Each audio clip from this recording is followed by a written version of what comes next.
His name is Mati. You've heard the story, but not his. He's the eyes above the rest. When you think you can get away with a bad segment,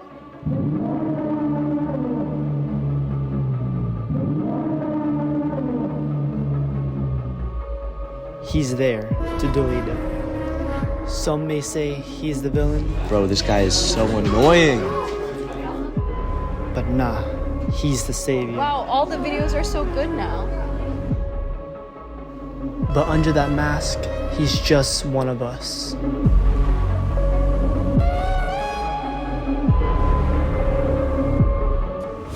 Hello everyone and welcome back to Aftershock, Cypress Bay's weekly show, where we cover stories around the community, like in today's episode where we get an inside look at Black women in history. Ariana shines a spotlight on our principal's career.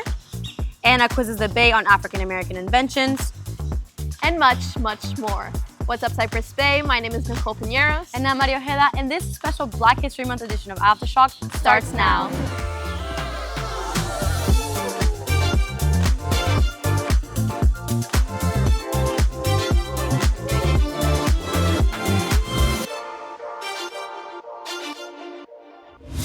If there's one name every student at the Bay knows, it's Dr. Freed. But how did she become the principal at one of the largest high schools in the country? Here's Ariana with the story. Dr. Cassandra Freed, I'm the principal of Cypress Bay High School. I've been the principal here for 6 years. So I actually majored in communication and marketing, and one of my first jobs was as a public relations coordinator for a company called Club Med, which is a Parisian-based company. It was interesting because I thought I had the dream job. It was amazing. I got to travel to all sorts of different resorts and write publications and press releases. As I looked up to the woman who, I worked underneath, I saw what her life was like, and it really was like living out of a suitcase. And I just felt like that wasn't going to be the perfect trajectory for me. So I ended up looking into teaching, and I ended up starting to teach French and absolutely fell in love with education. And that has kind of been my path. As principal, I oversee this incredible school of 4,600 students and 300 plus staff members and teachers, and overseeing everything from obviously the safety and security, our facilities, the programming, the academic pathways, ensuring that our students have everything at their disposal to be ready for the next level in terms of post-secondary, make sure that we have the right teachers in the right places, hiring teachers, training teachers. So it's a little bit of everything. I recently earned my doctorate last year, so that was a huge accomplishment and something that I really wanted to do just because I wanted to be the best leader that I could. I also was named Principal of the Year last year for Broward County Schools for 2024. That was a huge accomplishment and something that I'm going to cherish forever, because for me it wasn't just about me, it was about Cypress Bay, about our teachers, our staff, our students, and I just felt like we were really able to showcase just how great our school is. I just love being a part of our students and their future and helping them, to develop what it is they want out of their future. That is the best part of it, totally, is going into the classrooms, interacting with students. That's the best part. Don't let people distract you, or the negativity of other perceptions of what you may want to do distract you from what you're truly passionate about. You are in charge of your own story, and you can truly accomplish anything. Everybody loves music, whether it's classical, rock, hip hop, country, jazz, you name it. But no matter what your favorite genre is, you've definitely heard the name Michael Jackson. Fresh off the Jackson 5 music group, a 13-year-old Michael would release his debut solo album, Got to Be There, on January 24th, 1972. With only 11 songs on the album, it managed to sell 1.5 million copies worldwide. When it released, the album peaked at 14 on the US Billboard 200, with the title track and the song Rockin' Robin reaching 4th and 2nd on the US Billboard Hot 100. Now, while this album was good for his solo debut, it wouldn't be until 10 years later in 1982 where he would officially earn his title as the King of Pop. Thriller released on November 30th, 1982, and it took the world by storm, with 7 out of the 11 songs on it reaching top 10 in the US Billboard Hot 100. By the end of 1983, it had sold 32 million copies worldwide, making it the best-selling album of all time. Even today, at 70 million copies sold, it still has that title. Thriller was so popular that when the music video for the song of the same name came out, streets across the country were empty because everybody was inside waiting for it to come out. And now we move on to Michael's last album, and I'd say the title perfectly describes his musical legacy. Released on October 30th, 2001, Invincible was Michael Jackson's last album before his death in 2009. While the 16-track album sold around 8 million copies, it became the most expensive album ever to create, at about $30 to $40 million. However, the expensive cost of the album did end up paying off because it reached #1 on the Billboard 200, with the lead single You Rock My World reaching #1 on the Billboard Hot 100. From being the lead singer of the Jackson 5 to making the greatest album in the world, Michael Jackson has truly proven that he's in a league of his own when it comes to music. I'm Philip Dumoulin, CB TV.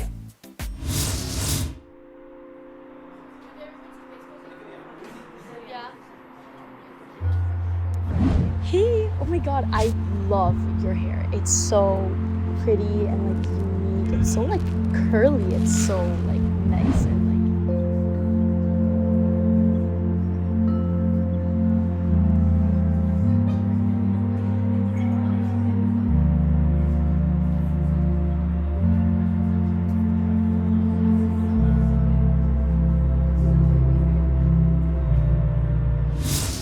Hey Nicole, who was the first person who refused to change her seat on a segregated bus?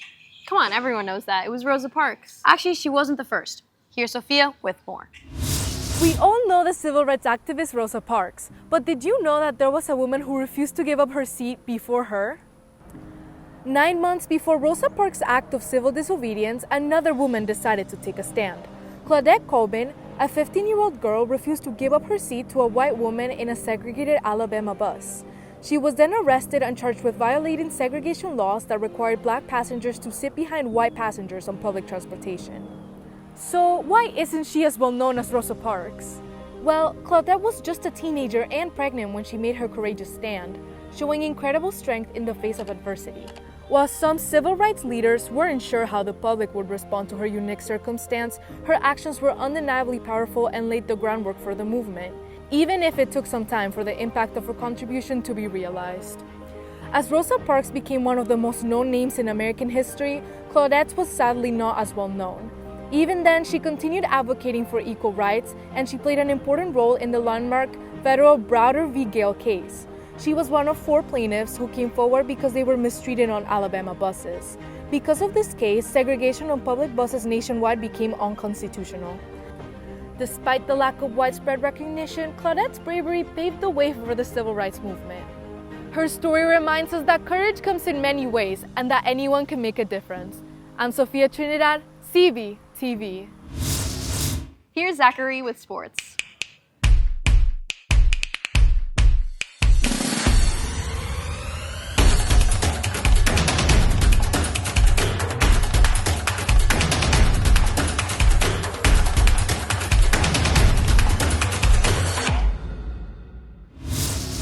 What's up, Cypress Bay? I'm Zachary London, and during Black History Month, it's vital to recognize the athletes who fought for a better world. Here's Octavio to highlight those trailblazing figures. There are many significant Black athletes in sports, but there are 3 that stand out the most. And due to their significance, they help make way for other Black athletes to come. First off, we have American football. There's of course many notable Black athletes in this sport, but one that stands out the most is Jerry Rice. Jerry Rice is considered one of the greatest wide receivers in NFL history, winning 3 Super Bowls. With a relentless work ethic and record-breaking career, he helped dismiss racial stereotypes about Black players being less disciplined or less intelligent. He set a standard for excellence in NFL, proving that Black athletes could dominate not just with athleticism, but with skill, precision, and leadership. Next is basketball, and of course, I will be talking about the GOAT, LeBron James. LeBron James is one of the most dominant NBA players today, winning numerous championships. Beyond being an elite athlete, LeBron uses his platform to advocate for racial justice, social change, and economic empowerment. He has spoken about issues like police brutality and voting rights, proving that athletes can be more than just entertainers, they can be leaders and activists. Last, we have football, or soccer for you Americans. One of the most legendary players in the sport is Afro-Latino Pelé. Pelé is a Brazilian legend who dominated the world of football in the mid-20th century, winning 3 FIFA World Cups. As one of the first global black superstars in sports, Pelé shot through racial barriers in soccer. He became an icon of excellence, proving that talent could triumph over racial and social inequalities. His success inspired countless black athletes worldwide, especially in countries where soccer was still predominantly a white sport. He also used his platform to promote racial equality and was a UNESCO ambassador. Thanks to their achievements, many athletes have had the inspiration to become the best. Due to these athletes' bravery and speaking out for racial circumstances, they have paved the way for black athletes around the world. I'm Octavio Page, CBTV. In the heart of Weston on a frigid Thursday night, your Lightning Boys soccer team gear up for an electrifying clash against the Fort Lauderdale Flying L's. So far, going 12-3, our honorable Lightning athletes are placed at 3rd in the division and are favored to lock down another victory tonight on their home turf. Now, let's get to the action. From the first whistle, your boys in blue were pushing a heavy offense against the Flying L's. In a flash, Lorenzo Abbiati strikes first, putting the Lightning on the leaderboard. After a great drive from the Cyprus squad, Ramiro Castillo doubled the lead with a fierce shot on the L's. Then, with an assist from Batista Briones, Castillo pocketed another goal, bringing Cyprus up to 3 goals and Castillo's all-time goals to 10. And just before the break, Batista Briones emerged from the shadows and delivered an unforgettable headbutt goal. The second half saw the Flying L's fighting back with a goal made mere seconds after the half began, and Carson Frank, their captain and goalie, was doing all he could to control the Fort Lauderdale end of the pitch. However, the rain started crashing down, and with it came the lightning. Samuel Echeverry sealed the deal with a swift finish. As the night closed out, Cyprus had won yet again, proving they are the best of the best. With a final score of 5-1, the Lightning struck fast and left with a victory. I've been Gustavo Zorrilla, CBTV Sports. That's it for this week's Lightning Athletics. I'm Zachary London, CBTV Sports. It's time to put your guys' knowledge to the test. Wrapping up our show, Anna asked students to match the invention to the inventor. What's up, Cypress Bay? My name is Ana Moreno, and today we're going to be asking random students random questions in honor of Black History Month. Let's go. Who was the helper on the creation of a light bulb? Thomas Edison? Wrong. Thomas Edison. No. The what? John Lightbulb. Wait, I know this. Wait. Thomas Edison? Lewis Latimer? Like, who do you want? Yes, you got it. Yeah. The light bulb. Who helped create the light bulb? Lewis Latimer. That's true. The Latimer cycle is what you call the cycle of inside a light bulb, the incandescent fiber. When it lights in that circle. I'm a little slow. Salma. Fiber. When it lights in that circular motion of the energy, yeah, that would be Lewis Latimer. Oh, that's. I didn't know that. Thank you. You're welcome. Who invented the modern toilet? Oh, what? Albert Einstein. I want. Who? Probably me, bro. I'm always in the bathroom. Alexander Graham Bell. No. LeBron. Oh. Albert Einstein. No. My best guess is you. Thomas Elkins did it, actually. Who is that? I'm sorry. You see, sometimes this is why it's so hard interviewing people. They don't want to get interviewed. Sorry. And I'm still sorry. I'm still sorry.